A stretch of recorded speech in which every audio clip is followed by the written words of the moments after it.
పడతావమ్మా? నాన్న. నువ్వు లోపలికి పోమ్మా. అలాగే నాన్న. నా చిన్న కూతురు పెద్దల పట్ల గౌరవం మర్యాద ఎంతో సాంప్రదాయం కలిగి ఉంది. చల్లగుండు తల్లి.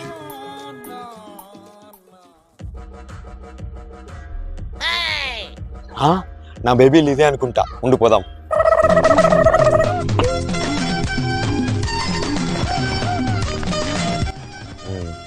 అన్నా అన్న ఏంటి మొదటగా అమ్మా అని పిలుద్దాం, పద్ధతిగా ఉంటుంది. అమ్మా పాడుతా తీయగా చల్లగా. అమ్మా ఈ అడుక్కుండే వాళ్ళకి యాలా లేదు పాలా లేదు. ఇంట్లో ఎవరు లేరప్పా, పక్కింటికి పో. నేను పిలిస్తే బిచ్చకాని మాత్రం ఉన్నానా? అంకుల్ నేను బిచ్చకాని కాదు అంకుల్, మీతో